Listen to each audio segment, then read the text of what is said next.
મિત્રો કેમ છો બધા મજામાં ને? તો ઓડિશાની ટ્રીપ પછી આપણે આજે પાછી ભરી છે તેલંગાણાની ટ્રીપ. તો આપણે મહારાષ્ટ્ર પાર કરશું, થોડો ખૂણો લાગશે કર્ણાટકનો, પછી જઈશું આપણે તેલંગાણામાં. તેલંગાણા હૈદરાબાદની પહેલાં આપણે જહીરાબાદ જવાનું છે તેલંગાણામાં.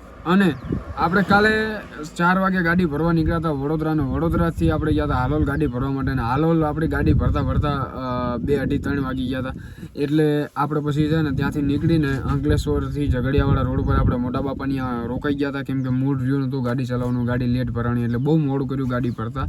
અને હવે આપણે બપોરે 12-1 વાગે ઉઠ્યા મસ્ત, અને નહીં ધોઈને ફ્રેશ થયા અને જમીન પછી નીકળ્યા હતા. અને આપણે અહીંયાથી શોર્ટકટ માર્યો હતો, એટલે આપણે જો સુરત રહીને આમ નહોતું જવાનું, આપણે સીધા અંકલેશ્વરથી ઝઘડિયાથી નેત્રંગ રહીને ડેડિયાપાડા રહીને આપણે ડાયરેક્ટ ધુલિયા જવાનું છે. ધુલિયાથી 40 ગાંવ વાળો રસ્તો પકડીશું. તો અત્યારે આપણે હાલ ડેડિયાપાડા પહોંચ્યા છીએ અને ડેડિયાપાડા પાર કરી દીધું છે. અને હવે આવશે આગળ સાગબારા બરાબર, સાગબારા આવશે. અને ટાઈમની વાત કરું તો 4:30 થયા છે, જો 4:29 થઈ છે. તો જોઈએ હવે આપણે ગાડી ક્યારે પહોંચવી છે. આપણે 36 કલાકનો ટાઈમ હતો, 24 કલાક તો કાલ 2 અને આજે રાતે 2 વાગે 24 કલાક આપણા પૂરા થઈ જશે. અને પછી રહેશે બીજા બાકીના કલાકો, તો 12 કલાક રહેશે ને, મતલબ 4 ને 4 12. તો આપણે પહોંચવાનું છે. તો અત્યારે તો આપણે બહુ ટાઈમ પાસ કર્યો છે. અને કાલ 4 ને આજ 4 વાગી ગયા છે. હવે હજી તો આપણે આમ બહુ ખાસ કિલોમીટર કાપ્યા નથી. તો આપણે મહારાષ્ટ્રમાંથી જવાનું છે. રસ્તો બધો આડો ટેળો વાંકો ચૂકો ને કંઈ કોઈ એકલો હાઈવે છે નહીં, તો રસ્તો કાપવાનો છે. તો અમદાવાદથી આપણે 1050 1100 કિલોમીટર જેવું હતું.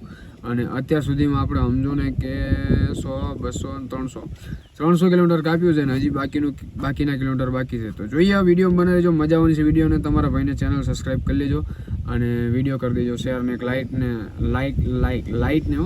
ને એક નાની એવી કોમેન્ટ કરી નાખજો. તો ચલો.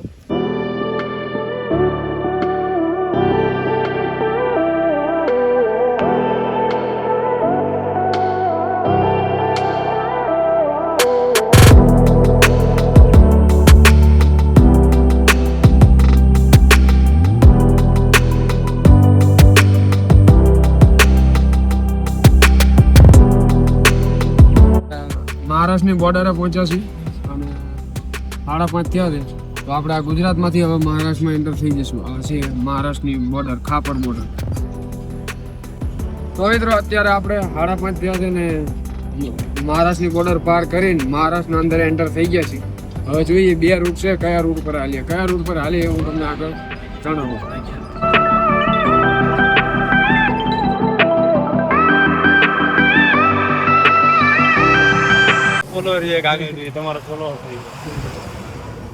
હા કેવા રામભાઈ કેવા મજામાં? અલ્યા કેવા તે કે મજામાં? રામભાઈ ભરવાડ મીર. અલ્યા પણ બાપા નામ રામા સગન મીર. હાલ સોપડા કિનકોર પ્રસ્થાન કરી રહ્યા છો? વડોદરા.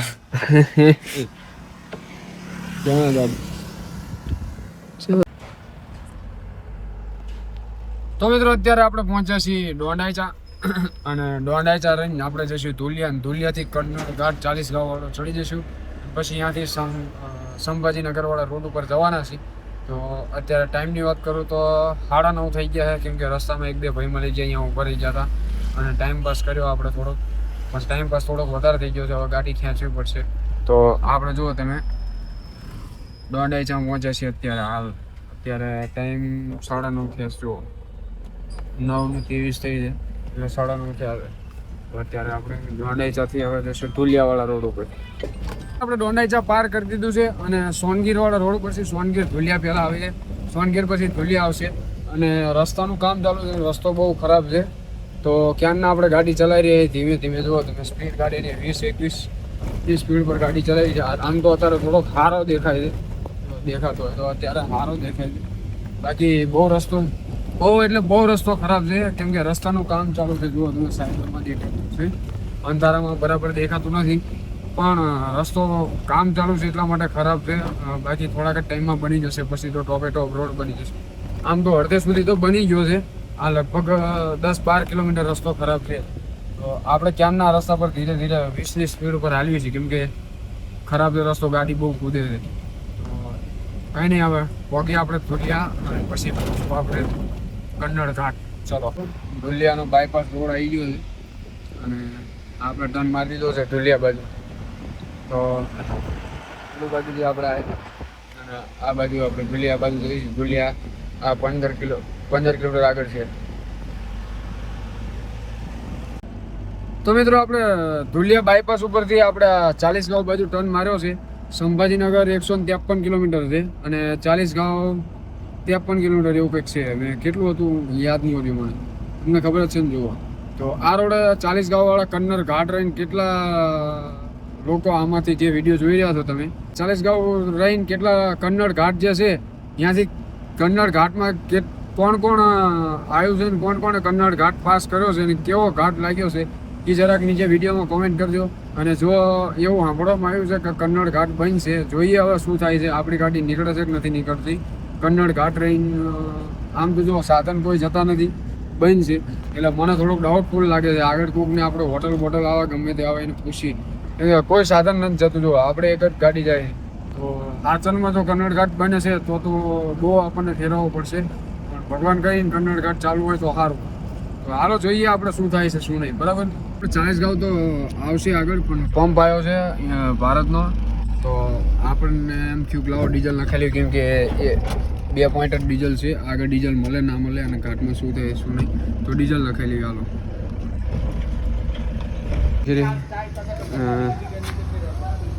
ચાલો. કેવું કન્નડ ઘાટ ચાલુ છે? चालू है ना, पिकअप जाएंगे. 6 टायर बंद है, फक्त 4 टायर बंद चालू है. અચ્છા, તો મિત્રો પિકઅપ તો આપણી જશે, મતલબ 4 ટાયર ગાડી કોઈ પણ જશે, 6 ટાયર ગાડી નહીં જાય. તો કન્નડ ઘાટ ચાલુ છે, જોઈએ હવે આપણે તો જઈએ છે શું થાય છે શું નહીં કરીએ. તો ડીઝલ લખાઈ નીકળીએ કાંઈ કાપ.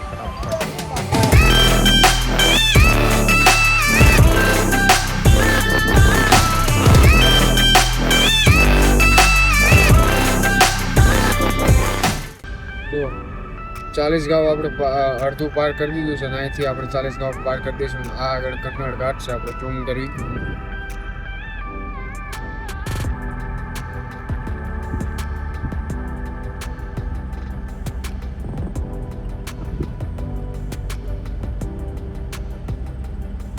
આ ઘાટ છે,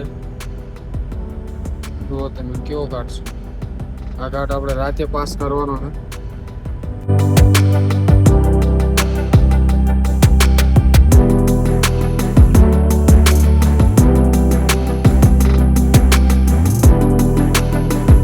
તો મિત્રો આપણે કન્નડ ઘાટ ચાલુ થઈ ગયો છે. જુઓ તમે હેઠળ તમને લાઈટો દેખાતી હશે અને આ રીતે કંઈક ઘાટ ચાલુ થઈ ગયો છે.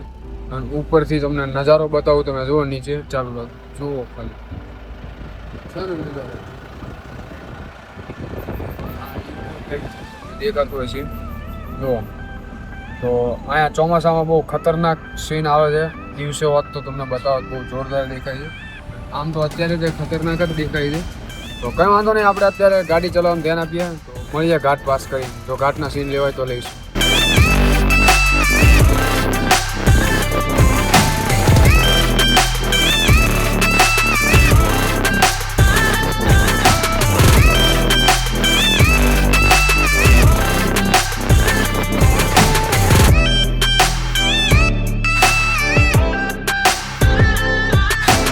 રાતે 2:30 વાગે એકલા તમે આ રીતે નીકળો ને તો તમને ખબર પડે કે કેટલી વીએ હો થાય છે ને કેવી રીતે ડ્રાઇવિંગ લાઇનમાં આવાય છે. બાકી ડ્રાઇવિંગ કરવું એ હેલી વાત નથી. આવી અડધી રાતે આવા રોડે અને આવા રસ્તે જુઓ તમે, આવા રસ્તે નીકળો ને એકલા તો ખબર પડે કે કેમ થાય છે. ખાલી સ્ટેટસમાં મૂકવાથી હાવતના કાળજા ન થઈ જાય. જુઓ તમે, આવા કંઈક રસ્તો છે, આ મેપનો રસ્તો છે. તો ખાલી સ્ટેટસમાં જ સારું લાગે કે હાવતના કાળજા રંગીલા રાજા, પણ રાતે 2:30 વાગે એકલા આવા રોડે નીકળો ને તો તમને ખબર પડે કે હાવતના કાળજા કોને કહેવાય છે. બરાબર, એકલા આવા રોડે નીકળો ને ત્યારે કહેવાય કે હાવતના કાળજા રંગીલા રાજા. એ અમે બોલેરા વાળા અને ડ્રાઈવર, બોલેરા એકલા નહીં ડ્રાઈવર. તો મિત્રો અત્યારે આપણે ઉભા રહ્યા છીએ કન્નડના ઘાટમાં. આપણી ગાડી છે ને હેઠેનો નજારો જુઓ તમે, લાઇટો દેખાય એકદમ ઝીણી ઝીણી. જુઓ તમે ખાલી છે ને, કાંઈ જ દેખાતું નથી, ખતરનાક અંધારું છે. અને આપણી ગાડી આ હજી તો ઘણો ઊંચો ડુંગર છે, આમાં કેમેરામાં દેખાતું નથી, પણ કાંઈ નહીં, આપણે નીકળી ઘાટ હવે આપણે ઓલમોસ્ટ ઘાટ ચડી ગયા.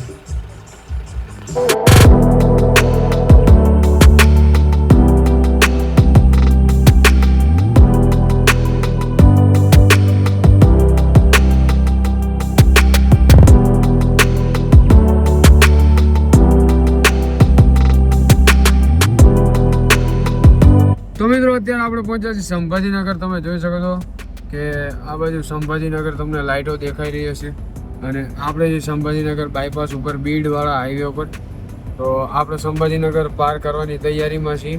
અને આ છે આપણે બીડવાળો સોલાપુરવાળો હાઈવે. તો આ જે બાયપાસ છે એના પર જ આપણે સંભાજીનગર પાર કરવાનું છે. તમે જોઈ શકો છો સંભાજીનગર. ટાઈમની વાત કરું તો 2 વાગ્યા છે, 2:16 થાય. તો મિત્રો અત્યારે આપણે સંભાજીનગર પાર કરી દીધું ને બીડ અહીંયાથી 80 કિલોમીટર બાકી છે. અને આપણને ઊંઘ આવે છે તો હોઈ જઈ, અને પછી આગળ સવારે ઉઠીને જઈશું. અત્યારે ટાઈમની વાત કરું તો 3 વાગ્યા છે, 2:56 થઈ છે. જો 2:56 થઈ છે. અને આ શ્રી બાબા રામદેવ રાયકા રાજસ્થાની હોટલનું પાર્કિંગ છે આ ટાઈપનું. તો અત્યારે હોઈ જઈએ, સવારે મળીએ. ચલો, ગુડ નાઇટ.